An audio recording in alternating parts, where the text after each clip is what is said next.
we're going to look at assignments and completion tracking. So on this particular course, I have a number of elements on this sidebar. Again, I can open it or close it.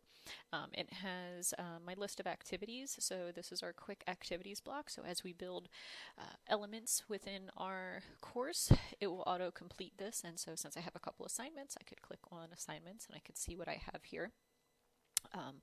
And if I wanted to go back to the main course page, I can just click course here.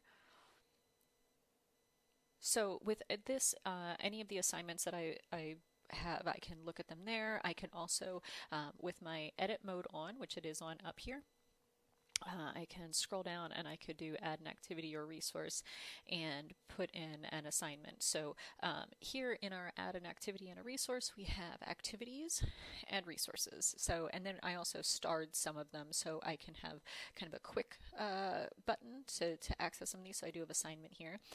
Activities are things that students interact with. They are usually submitting something back to you. Resources are just something they're consuming, reading, maybe downloading. So for here, we have a number of activities. I'm just going to click on a new assignment and I'm just going to call it new project. I can put in a description, also any instructions that go along with it. We can add in files, multiple files. And then we have our availability. We have allow submissions from whatever date we start, and then have it due. What we also have is a cutoff date. I don't usually recommend turning that on because what that means is that students absolutely cannot submit after that. If they needed to submit, they would have to contact the professor. And so usually we want to just have it as a due date. It'll show within the assignment function anyone that was late, so you'll easily be able to tell if there are some points that need to be taken off or whatnot without actually having the cutoff. And you can also have your own reminder to tell you to grade in case you forget. Under submission types, the main one that most people are using are file submissions, so submitting Word documents, PDFs, different types of files, Excel. I will say that we don't recommend uploading video files, so we do have a program called Panopto, and I can show you that. There are some very basic audio or video files that you can use during using a program called Moodle, and those are really very general submissions. A lot of times languages are using that, so they could have an oral submission. They could actually hear how the pronunciation was done on a particular assignment. OneNote submissions, that would be something that connects with our Office 365 OneNote. And online text is just basically a text box. So if you just wanted a quick observation, just a quick paragraph, not worry about formatting or anything, but you really just wanted to get their insight on something, you could do an online text. If we are doing file submissions, maximum number of uploaded OneNote pages there's only one available. When it comes to maximum number of uploaded files, for some reason it says 20 on this. I don't need 20, but if you wanted to limit how many files they upload, you could change that. Generally, it's not a big problem to have multiple Word documents or anything like that submitted. And then site upload limit just allows for the largest capacity of the file size. Feedback types, we have, you can annotate a PDF, you can do feedback files, actually submit a file back to them. Feedback Moodle, you can also record quick audio or video, OneNote. So there's a number of different options here that you can adjust for Moodle. Only audio recorder is an option.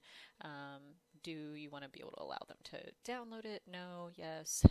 So there are some different adjustments, and you can test these out, see if it works for what you're looking for. Submission settings requires students to click the submit button. No. What that does is as soon as they have selected the file, it's basically in queue, and even if they navigate away from the page, it will submit that file. So usually we do want that so that in case they make a mistake, that file is still submitted. require the students to accept the submission statement. Generally, we don't have them agree to anything along the way, but if you wanted something, you could do that. And anything about additional attempts, can they, continually add new files, and you can choose that.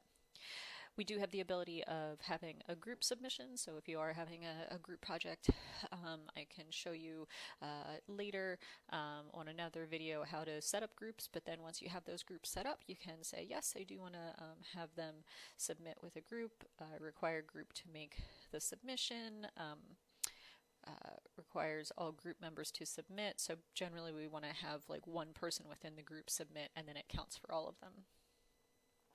Notify graders of submissions, and also as you go along here, these little question marks give you a little bit more information. So if enabled, graders, usually teachers, receive a message when a student submits an assignment. So this is not notifying the students, it's notifying you that something has come in that you might want to grade. So you can make those adjustments and notify graders about late submissions, things like that. Grade is obviously what the point total is for this particular assignment, but also it feeds back into the grade book. Anything that you're using with assignments will automatically create an item within the grade book. So there's another video that walks you through the setup of the gradebook, but as long as you have set it up in advance, and I do highly recommend at least setting it up in some basic categories.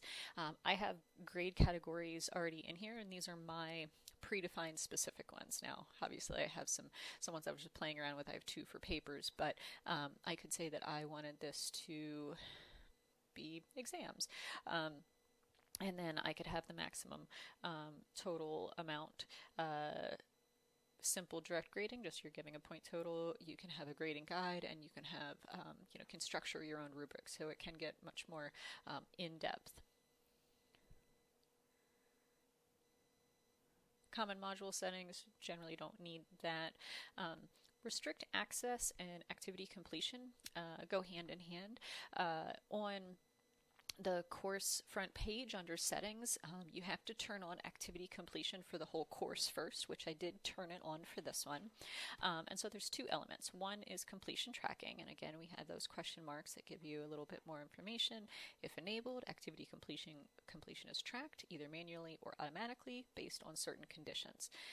So in this case, students can manually mark the activity as completed. So activity completion, what it really does is it allows you to maybe have students do a reading, and once they click on it, now you can't always verify that they've actually read it, but have them read something, and then it unlocks an activity, and they have to do a little submission activity, and then after they do that, then maybe a quiz unlocks. So there is the idea that students can manually mark the activity as completed. So like I said, reading some sort of document can just be having the students click the check mark, or show activity as complete when conditions are met. So if I do that one, a student must view this activity completed, yes. A student must receive a grade, so that's something that you would have to do. A student must make a submission, so this would be something that you would have to have some sort of file submission, and they would have to submit something to unlock the next element. Access restrictions. There's also one in here called activity completion, and it requires students to complete or to complete another activity. So if I click on that, what it allows me to do is it says that this item will not be opened. They can't even see it until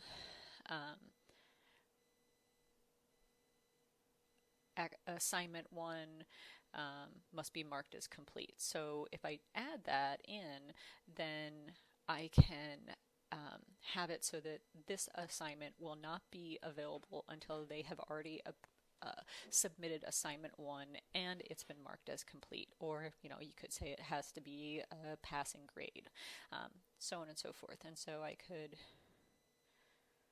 save and display. I had selected for the grades, and so I had, or for the groups, so I did have to make that adjustment as well there. But here we are with all of our assignments. I can come back here to the front page.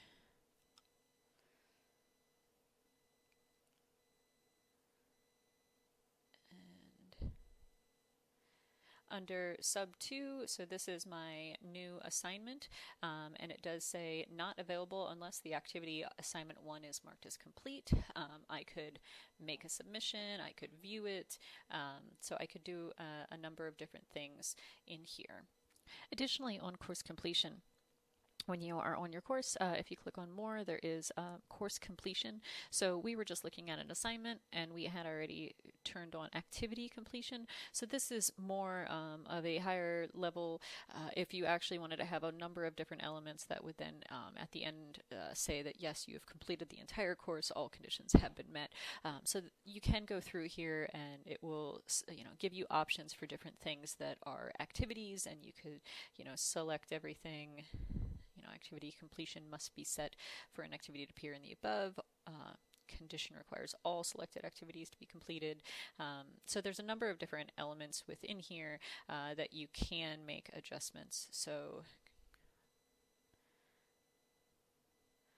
this is for other courses, but this one would be condition required that all other courses are completed. So at this point, if you did want to have something overarching, you would do it here, but otherwise you can do it on a, I'm going to leave this, case by case on assignment. And so on this one, I do have that one listed as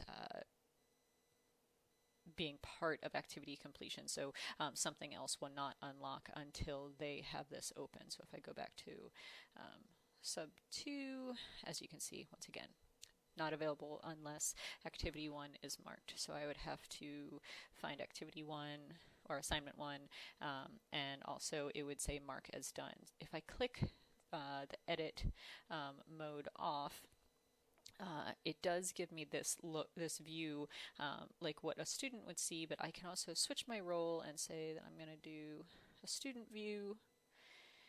And at this point, mark as done is available, so I could select that, and it'll show me that. And then as I come down here, there's some other elements in here, and so because I had selected that assignment 1 was done, now this one is available too, and I could go to new project and I could add a submission, and so I could continue on with that work.